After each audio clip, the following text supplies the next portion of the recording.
I still feel like the stigmatization is still really deep. Like, we still have a lot of work to do, both as warriors and non-warriors, to educate people that we have lives, we are chilled, we are chilling, we are amazing. Like,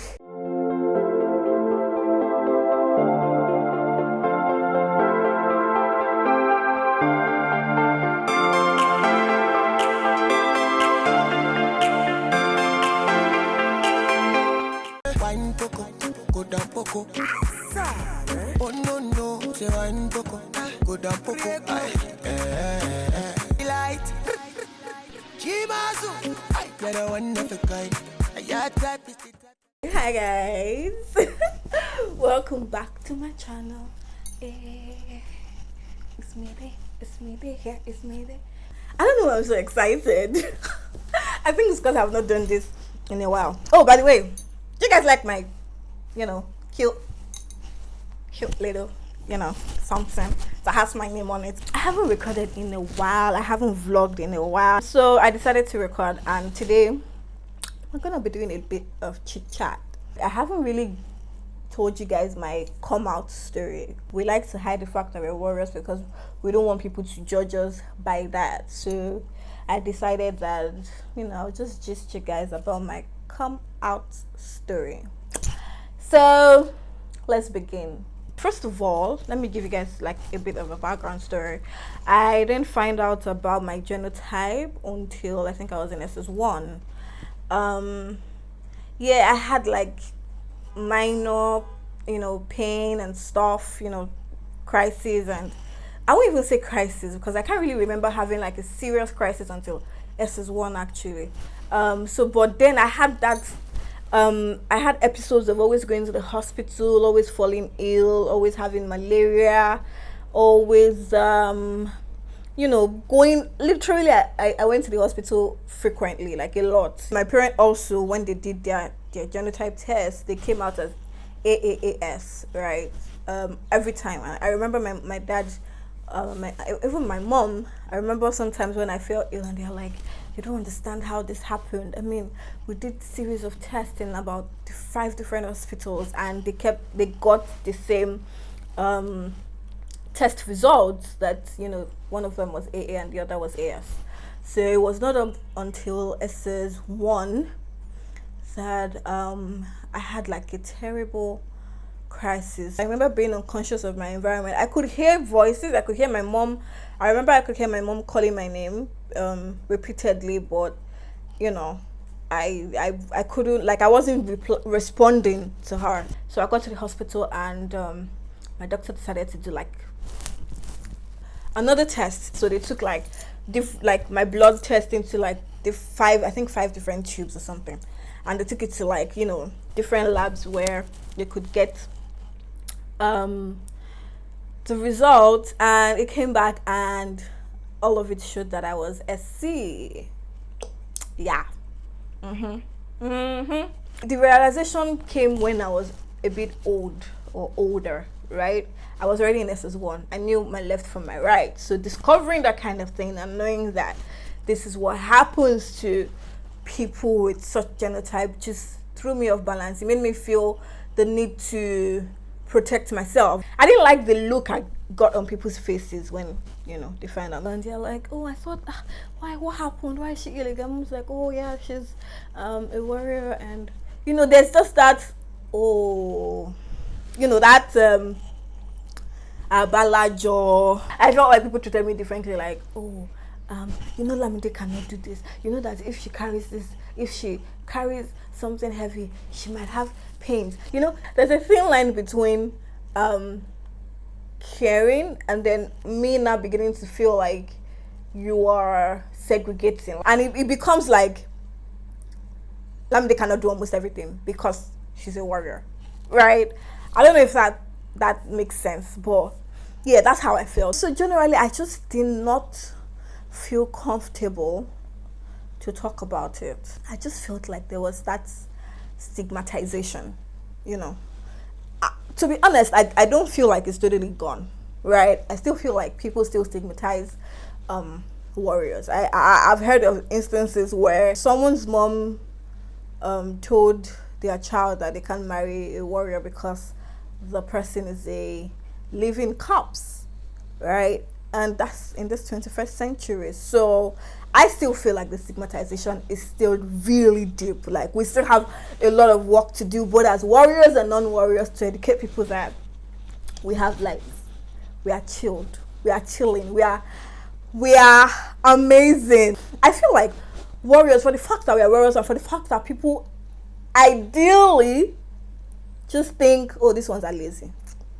That's another reason why I didn't like telling people, because if I'm genuinely tired, right, I never knew how to stop, and take a break, like, when I'm genuinely tired, because I feel like the people around me, or people would term that as laziness because of, the fact that I'm a warrior. They would actually still talk. So why not know when to strike a balance? Know when your body is tired and take a break, rest. So yeah, why did I decide to come out of my closet? I think firstly I had to accept it as a person that, okay, this is who I am, but it's not a limitation for me. It's not the end of the world for me. In fact, is a stepping stone for me, right? Personally, right? I know that like my friend Precious will say, shout out Precious. Like Precious will say, while I'm waiting for God to do the miracle of changing my genotype, right, I am going to accept that this is who I am right now, and in accepting it, I am going to embrace it. I am going to flourish with it, I am going to show the glory of God through it. I'm still in the process of loving myself. Sometimes I take pictures and I just sit down and scroll through my pictures and be like, girl, you fine. God bless you. Most times I pipe myself up. To be honest, I have learned a lot as a warrior, as someone that lives with sickle cell. Personally, I have personal experience. I have learned a lot, and I have also learned a lot about sickle cell in general, right? So I know basics. I know the basic things to do. I know things like my triggers. I know things like I know the term crisis. I know what it means. I know the different types of crises you can have. I have actually done my research, and I still do my research. I still learn a lot about myself and about sickle cell. My own is just make sure in whatever you do in this life, don't bring a warrior to the world. I don't know if I've talked about genotypes before, but let me just quickly talk about that. So there's AA, there's AC, there's AS. There is, I think there's another one after AC. There's SS and there's SC, right? So basically, AS, AC should not be together because they can birth SC. AS should not be together because they can birth RC. So basically, everybody is fine with AA. Yeah. So everybody should just marry AA. And like I would tell my friend, oh, feedback one borrow, but we thank the Lord anyway.